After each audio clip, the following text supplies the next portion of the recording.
What's going on? What's going on? What's going on, y'all? Welcome to another episode of Foreign Insight with your host Maddox, man. Like, share, subscribe, man. And I appreciate y'all. But the question I have for y'all is this: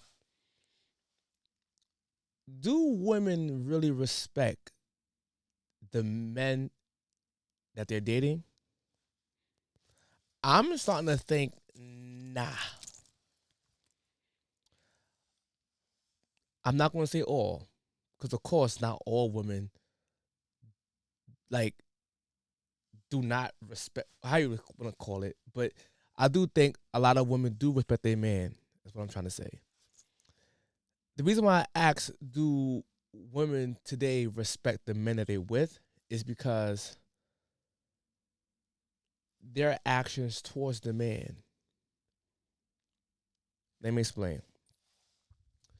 So if a woman truly respects her man, she will carry herself in a certain way to not put this man in a position for him to crash out. For example, if a woman dressing skimpy, half naked, see through outfits. If you truly respect your man, you wouldn't wear that outfit even if he said he okay with it. Because you have to understand the potential danger that can happen to the both of y'all. A lot of women want men to just crash out. Oh, he looking at me red, he cursing, he called me an N-word, he called me a B-word, and you call that man to protect you in that situation, but you shouldn't be in that situation in the first place. Like, let me give another example. But people keep saying protection, protection, protection. Protection is basically to prevent harm from happening from someone. Prevention is the key, right? So let's say if I had a girl, and I tell my girl, listen, I don't want you going to that nightclub tonight. And then you still sneak and go to that nightclub, and then a nigga curse at you, and then you back and forth arguing with a nigga who you don't know, and then you call me to come out my bed to come to a club that you wasn't even supposed to be at to protect you. That's what I mean by about respect. So mind you, I could go there and lose my life, or so-called protect you and harm the other guy. Now both people loses out. Lose out. I could be in jail the rest of my life, or I could be unalived. So if you respect your man, why put your man in that position? Because of your rebellious spirit. That's what I mean by that. I think a lot of women out here have broken danger radars. Yep. A lot of women out here have broken danger radars. They don't understand danger. If a guy on the street trying to holler at you and call you a B, UNITY, who you calling the bitch? Like, if that happens, keep walking. Don't call your man for that nigga. Unless he's like in your face trying to physically harm you, that's indifferent. But if you're gonna call a man because he called you out your name, you keep walking. Don't even argue with that dude. If you argue with that dude, I get it because it's rude to you personally. But then when you call your man out the house to protect you in that situation, knowing this man probably your boyfriend probably a hot temper man, he probably gonna crash all the way out. Why put this man in this position to crash out? So that's what I think why a lot of women, or I can even say most, I don't think most women respect their men that they're with. And mind you, this is not race based exclusive. I'm talking about just in general. I don't think so. I don't think so because I'm trying to give advice to women. Do not argue with stranger men in the street. Even if they disrespect you, you be forget it. You keep walking. Just keep walking. That nigga's a loser. He's corny. He's corny. And I understand that you want to defend yourself in that moment because he's coming at you a certain way. But let that thing go, man. It's about protecting your man too.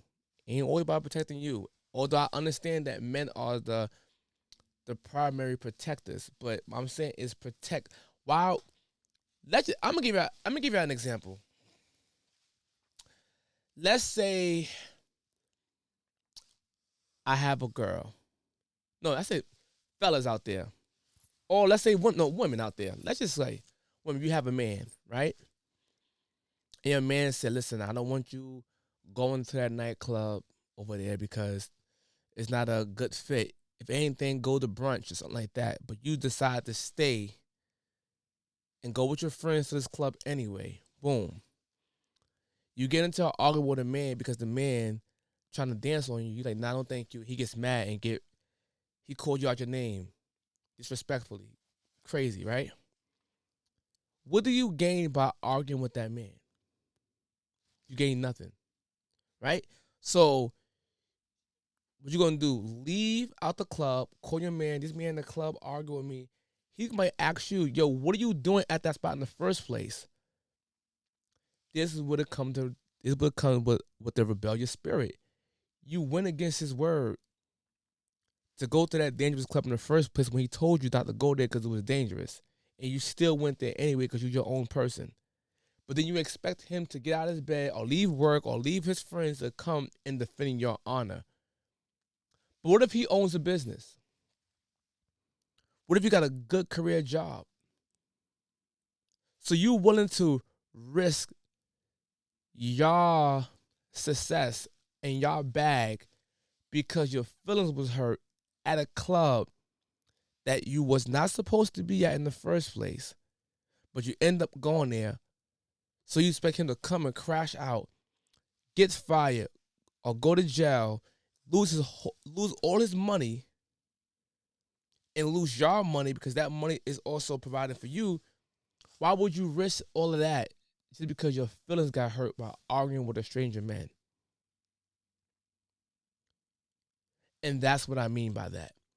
If you respect your man, you would not put him in that position to be harmed or lose his career or business or even hurt your family.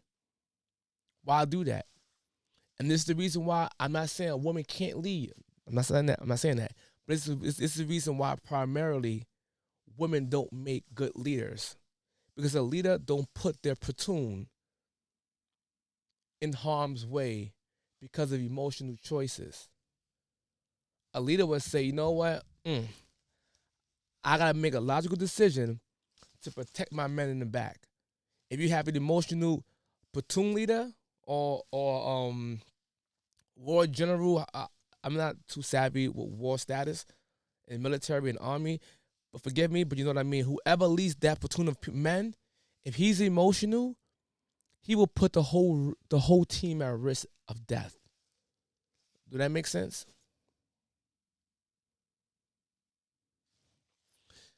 And another thing I want to talk about, and I'm not trying to bash my women, but it's the reality that we live in, right? When it comes down to a lot of women expecting men to pick up what their baby daddies left off at or to do more than their baby daddies. There's women out there with three, four, five, six. Six is wild though, but even five is wild. Even four is wild. Baby fathers, right? And then they expect the man to just pick up where the other ones didn't do anything or left off. Now, and it's a sad deal. When you're younger, I give you more grace, but when you older, doing the same thing over and over and over, I kind of can't give you no more grace. You expecting a man to just come and just save you and your kids, but then you don't give this man the authority to protect you or lead you or your children because remember, you ain't my father. I say that. And that's the part that's crazy, man. So, y'all make it harder for yourselves when y'all do this while being masculine at the same time. Now, I'm not saying you you can't get a man to raise help you with your children. I'm not saying that, but I'm saying about the expectations of the entitlement of he better do this or he gotta do this. No, you better do that because that's your child. The baby father better do that because that's his child. You can't put that on the next person. So I know it's a whole thing going on with.